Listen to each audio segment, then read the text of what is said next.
कहानी शुरू होती है हेलेन नाम की एक लड़की के साथ, जो क्रॉकर क्वीन नाम के एक कंपटीशन में पार्टिसिपेट करती है और फाइनली वो इस कंपटीशन को जीत भी जाती है।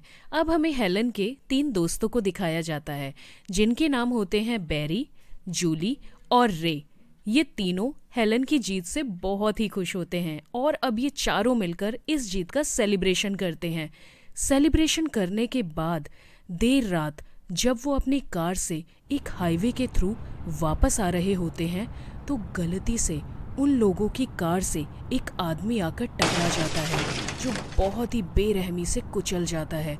अब ये लोग अपनी कार को रोकते हैं और उस आदमी के पास आकर उसे देखते हैं। वो लहूलुहान हो चुका होता है। इस इंसिडेंट से ये चारों बहुत डर जाते हैं और आपसी डिस्कशन के बाद फाइनली ये डिसाइड करते हैं कि इस डेड बॉडी को ये समुद्र में फेंक देंगे। ये चारों इस डेड बॉडी को उठाकर अपनी कार के पास ले आते हैं। तभी ये देखते हैं कि सामने से एक और गाड़ी आ रही होती है। इनमें से जूली उस कार के पास जाती है। वो देखती है कि उसमें उसका फ्रेंड मैक्स है। वो मैक्स को कहती है कि यहाँ सब कुछ ठीक है।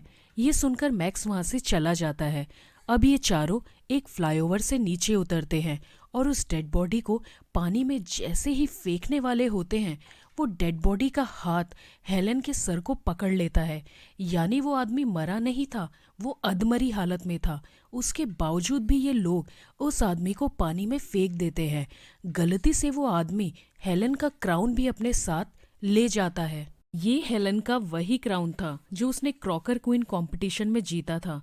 क्राउन की वजह से कहीं ये लोग पकड़े ना जाएं, इसलिए बैरी पानी में कूदता है और उस डेड बॉडी के हाथ से उस क्राउन को छीनकर ले आता है। और अब ये सब लोग आपस में एक दूसरे से प्रॉमिस करते हैं कि इस एक्सीडेंट के बारे में वो कभी किसी से कुछ भी नहीं कहेंगे। मूवी आगे बढ़ती है और हमें 1 साल बाद का समय दिखाया जाता है, जिसमें कॉलेज के समर वैकेशन के दौरान जूली अपने घर आई होती है। कोई उसकी डोरबेल रिंग करता है। वो दरवाज़ा खोलती है तो उसे एक लेटर रिसीव होता है। उस एनवलप को जब वो खोलती है तो उसके अंदर उसे एक लेटर मिलता है, जिस पर लिखा होता है, I know what you did last summer. ये देखकर उसे ऐसा लगता है कि शायद उसके साथ कोई मजाक कर रहा है। इस लेटर को वो हेलेन को दिखाती है। हेलेन को भी इस बारे में कुछ समझ नहीं आता और अब ये दोनों सीधा पहुंच जाते हैं बैरी के पास। जब वो बैरी को इस लेटर को दिखाते हैं तो बैरी को पूरा यकीन होता है कि ज़रूर ये मैक्स की शरारत है। वो सीधा मैक्स के पास जाता है और उसके साथ हाथापाई करने लग जाता है, लेकिन मैक्स बताता है कि उसने ऐसा नहीं किया। ये सब लोग रे से भी इस बारे में पूछते हैं, लेकिन रे भी इस लेटर के बारे में कुछ भी नहीं जानता। अब हमें कुछ दिनों बाद दिखाया जाता है कि मैक्स की हत्या हो जाती है।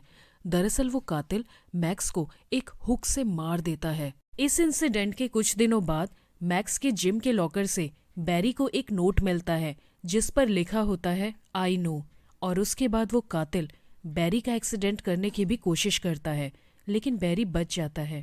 एक दिन जूली और हेलेन एक एक्सीडेंट का आर्टिकल पढ़ते हैं, जिसमें उसी एक्सीडेंट का जिक्र था जो 1 साल पहले इनसे हुआ था। एक्सीडेंट होने वाले का नाम डेविड होता है। उसके एड्रेस पर जब ये जाते हैं तो वहाँ इन दोनों की मुलाकात डेविड की बहन मिसी से होती है। फिल्म के अगले सीन में हमें कातिल को दिखाते हैं, जो देर रात हेलेन के घर पर आता है और उसके बाल काटकर चला जाता है। जब हेलेन की आंख खुलती है तो अपने कटे हुए बालों को देखकर वो घबरा जाती है और भागकर शीशे के पास जाती है, जहां उसकी लिपस्टिक से लिखा होता है, सून। वहीं दूसरी तरफ जूली को अपने कार के बोनट से कुछ आवाजें आती हैं। जब वो बोनट को खोलती है तो उसकी चीख निकल जाती है, क्योंकि उसके अंदर वो देखती है मैक्स की लाश को, जिस पर कीड़े लगे हुए होते हैं। अब वो इस बारे में हेलेन और बैरी को बताती है और उन्हें अपनी कार के पास लेकर भी आती है, लेकिन जब वो दोबारा बोनट खोलती है तो उसके अंदर कुछ भी नहीं होता। अब इन सबको ऐसा लगता है कि ये सब कुछ रे कर रहा है। जब वो रे से इस बारे में फिर से पूछते हैं तो वो बताता है कि उसके साथ भी इसी तरह की घटनाएं हो रही हैं। अब हमें कॉन्कर क्वीन कंपटीशन की परेड को दिखाते हैं, जिसमें हेलेन एज अ गेस्ट शामिल होती है, क्योंकि लास्ट ईयर उसने इस कंपटीशन को जीता था। और वहीं दूसरी तरफ जूली मिसी से मिलने जाती है। मिसी उसे बताती है कि कि लास्ट ईयर उसके भाई की गर्लफ्रेंड की मौत हो गई थी। इस वजह से उसके भाई ने भी सुसाइड कर ली और वो सुसाइड नोट जूली को दिखाती है। जूली उस सुसाइड नोट को देखती है तो उसे ऐसा लगता है कि ये हूबहू वैसा ही लेटर है जैसे उन्हें मिल रहे हैं, यानी धमकी भरे खत। अब जूली को ये तो क्लियर हो जाता है कि 1 साल पहले उनकी गाड़ी से जिस शख्स का एक्सीडेंट हुआ था वो डेविड तो नहीं था, पर वो शख्स आखिर था कौन? अगले सीन में हम देखते हैं कि वो कातिल परेड में बैरी को मारने की कोशिश करता है, जिसे हेलन देख लेती है और वो पुलिस कंप्लेंट कर देती है। पुलिस उधर आती है, इन्वेस्टिगेशन करती है, लेकिन उन्हें कुछ भी नहीं मिलता। ऐसे में अब वो हेलन को उसके घर ड्रॉप करने के लिए चले जाते हैं, लेकिन रास्ते में पुलिस की गाड़ी खराब हो जाती है और हम देखते हैं उस कातिल को जो उस ऑफिसर को भी मार देता है। और अब वो हेलन को मारने के लिए उसके पीछे भागता है।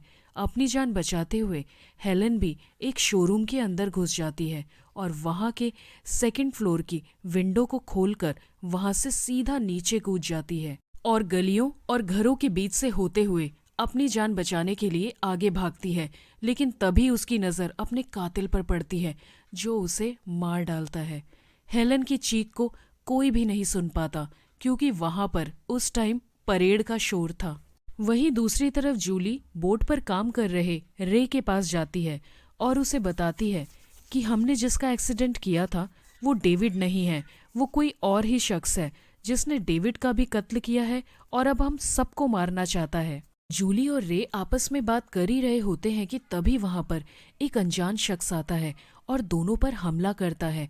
अपनी जान बचाने के लिए दोनों बोट में इधर उधर भागने लगते हैं। वो शख्स उन दोनों का ही पीछा करता है। अब हमें दिखाते हैं जूली बोट के एक कैबिनेट में अंदर चली जाती है। वो शख्स वहां भी आ जाता है। जूली उससे पूछती है कि आखिर तुम कौन हो और हमें क्यों मारना चाहते हो? वो शख्स बताता है कि तुम सबने गुनाह किया है, तुमने मुझे मरता हुआ छोड़कर अधमरी हालत में पानी में फेंक दिया जबकि मैं जिंदा था। अपनी असलियत बताकर वो आदमी जूली को मारने के लिए अपना हाथ आगे बढ़ाता है, लेकिन तभी रे उस आदमी के हाथ में एक फंदा डाल देता है और एक हुक की मदद से पूरी रस्सी खोल देता है, जिससे उस आदमी का हाथ कट जाता है और वो समुद्र में गिर जाता है और इस तरह इन दोनों की जान बच जाती है। तभी वहां पुलिस आ जाती है। वो इन दोनों से उस आदमी के बारे में पूछती है कि आखिर ये कौन है और तुम दोनों को क्यों मारना चाहता है। वो दोनों इस बारे में कुछ भी नहीं बताते और खामोश रहते हैं।